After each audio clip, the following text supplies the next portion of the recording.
कहानी। एक माँ ऐसी भी। विमल बहुत परेशान था। उसे समझ में नहीं आ रहा था कि वो इस परिस्थिति से कैसे निपटे। वो अपनी माँ से बहुत प्यार करता था, किंतु उसकी पत्नी और बच्चे उसकी माँ से बहुत दूर भागते थे, क्योंकि उसकी माँ की एक आंख नहीं थी, साथ ही उसकी कमर भी 90 अंश पर झुकी थी। वैसे वह अपना काम सब खुद ही कर लेती है, किंतु फिर भी वो उसकी पत्नी और बच्चों के लिए हमेशा खटकती है। दादी, आप ऊपर के कमरे में जाओ, मेरे दोस्त आ रहे हैं, विमल के बेटे अखिल ने बड़ी बेरुखी से कहा। पर बेटा, मैं तो यहाँ बहुत दूर बैठी हूँ, विमल की माँ ने बहुत प्यार से कहा। नहीं, आप उनके सामने मत रहो, वो मुझे चिढ़ाते हैं, अखिल ने जोर से डांटते हुए कहा। क्या हुआ अखिल, क्यों चिल्ला रहे हो?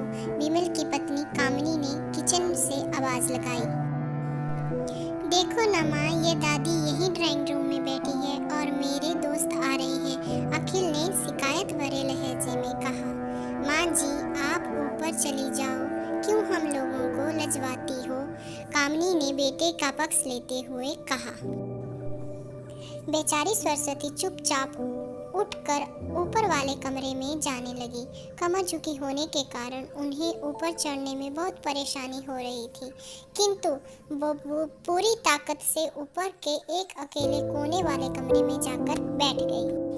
विमल बाजू वाले कमरे में सब सुन रहा था। उसे कष्ट हो रहा था कि उसकी माँ को अपमानित होना पड़ रहा है, किंतु वो असहाय था। अगर वो कुछ कहता तो उसकी पत्नी और बच्चे उसका विरोध करने लगते हैं। दूसरे उनके तर्क भी उन्हें सही लगते हैं, क्योंकि वो एक प्रशासनिक अधिकारी था। उनका सामाजिक स्तर बहुत ऊंचा था। उसकी ससुराल भी एक उच्च घराने में था, अतः वह चुपचाप इस तरह हर दिन माँ को अपमानित होते देखता रहता था। रात को विमल की पत्नी ने कहा, देखो जी, अब कुछ करो। कल कलेक्टर साहब की पत्नी आई थी। माँ जी अपनी देसी धुन धारा में उनसे मिली। मुझे बहुत शर्म आ रही थी बताते हुए कि ये मेरी सास है। मैंने कह दिया कि यह दूर की रिश्तेदार है, इलाज कराने यहाँ आई है। विमल को रोना आ गया, किंतु फिर भी वह चुप रहा। उसे समझ में नहीं आ रहा था कि वो क्या करे। अपने बेटे की मनहा स्थिति को सरस्वती अच्छी तरह से जानती थी और बेटे को कोई कष्ट ना हो, इसीलिए वो हर बात को चुपचाप सह लेती थी। विमल बहुत उदास रहने लगा। एक तरफ परिवार और दूसरा सामाजिक स्तर पर जीने की प्रतिबद्धता थी, तो दूसरी ओर माँ। आखिर माँ से अपने बेटे की यह हालत नहीं देखी गई।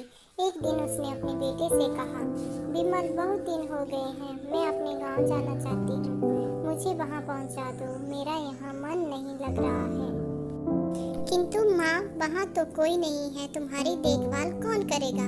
विमल ने आश्चर्य से पूछा। अरे, सब गाँव वाले तो है ना, और वो तुम्हारे मामा जी तो उसी गांव में रहते हैं, और फिर हम सारी व्यवस्थाएं कर आएंगे ना। कामिनी तो जैसे मन की मुराद मिल गई हो। हाँ बेटा, बहू सही कह रही है, सरस्वती ने लंबी सांस लेते हुए कहा। विमल जानता था कि गांव में माँ की देखभाल करने वाला कोई नहीं है, लेकिन अपनी पत्नी की जिद के कारण वह अपनी माँ को गांव छोड़ने पर विवश हो गया। माँ को गांव छोड़ आते वक्त उसे रोना आ रहा था तथा अपनी बेबसी पर गुस्सा भी आ रहा था, किंतु परिवार, पत्नी और समाज ने उसके मनोभावों को दबा दिया और वो सुकून सा महसूस करने लगा। कुछ दिनों के बाद उसके चाचा, जो अमेरिका में रहते थे, आने वाले थे। जब विमल बहुत छोटा था तो उसके पिता जीवित थे, तब वो भारत आए थे और उसके बाद वो अब भारत आने वाले थे। पूरा परिवार और आस पड़ोस बहुत उत्साहित था। अमेरिका से विमल के चाचा आ रहे थे। डॉक्टर रमेश ने जैसे ही घर में कदम रखा, सबने मिलकर बहुत उत्साह से उनका स्वागत किया। क्यों विमल, भाभी नहीं दिख रही है, कहाँ है? डॉक्टर रमेश ने उत्सुकता पूर्वक पूछा। जी वो गांव में रहती हैं, यहाँ उनका मन नहीं लगा, कामनी ने स्पाट लहजे में उत्तर दिया। डॉक्टर रमेश ने विमल की ओर देखा तो विमल ने अपनी आंखें झुका ली। डॉक्टर रमेश सब समझ गए, बोले कल हम भाभी जी से मिलने गांव चलेंगे सब लोग।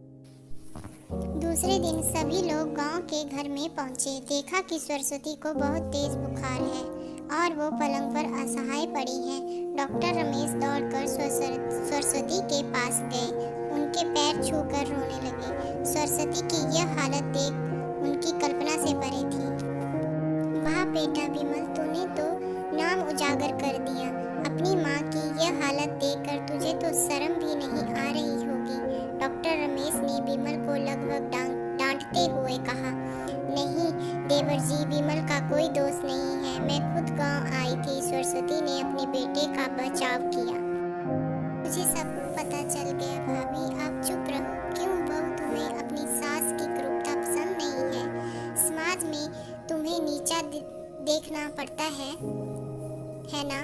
डॉक्टर रमेश ने कामिनी की ओर व्यंग से देखा। कामिनी निरुत्तर होकर विमल को देखने लगी। आज तुम जिस सामाजिक स्तर पर हो वो इन्हीं के संघर्षों की देन है। और बेटा विमल, तुम्हें शायद मालूम ना हो कि बचपन में जब तुम 1 साल के थे तब छत से नीचे गिरने के कारण तुम्हारी एक आंख फूट गई थी और तुम्हारी रीढ़ की हड्डी में भी समस्या थी। तब तुम्हारी इसी कुरूप माँ ने अपनी एक आंख और अपना बोन मैरो तुम्हें देकर इतना सुंदर स्वरूप दिया था। कामिनी बेटा, इतने सालों तक संघर्ष करके बेटे को प्रशासनिक अधिकारी बनाने वाली इस संघर्षशील औरत की तुम लोगों ने यह दशा कर दी। तुम्हें ईश्वर कभी माफ नहीं करेगा। डॉक्टर रमेश की आंखों से अश्रु जलधारा बह रही थी। अब भाभी, आप मेरे साथ अमेरिका जाएगी, यहाँ इन स्वार्थी लोगों के बीच नहीं रहेंगी। डॉक्टर रमेश ने सरस्वती से कहा। विमल को तो काटो तो खून नहीं था। डॉक्टर रमेश जो उसके चाचा थे, उन्होंने जो राज बताया उसके बाद तो विमल को यही लग रहा था कि उससे ज्यादा पापी इंसान इस दुनिया में कोई और नहीं। वह दौड़ता गया और माँ सरस्वती के कदमों से लिपट गया। माँ, मेरा अपराध अक्षम्य है, मैं जानबूझकर चुप्पी साधे रहा, आपका अपमान करवाता रहा। अब सिर्फ आप ही उस घर में मेरे साथ रहेंगी और कोई नहीं। विमल ने अग्नि दृष्टि से अपनी पत्नी और बच्चों को देखा।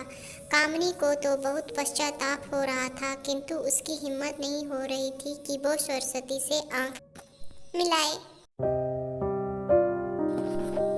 सरस्वती ने कामिनी की मनह स्थिति को समझकर उसको पुचकारते हुए अपने पास बुलाया और विमल को डांटते हुए कहा, खबरदार, जो मेरी बहू को मुझसे अलग करने की कोशिश की तो तुझे ही घर से बाहर निकाल दूंगी। कामिनी और बच्चों ने सरस्वती के पैर पड़ते हुए अपने व्यवहार पर माफी मांगी और माँ के हृदय ने सबको माफ कर दिया। ऐसी और वीडियोस के लिए हमारे चैनल को सब्सक्राइब करें और इस वीडियो को लाइक करें। धन्यवाद।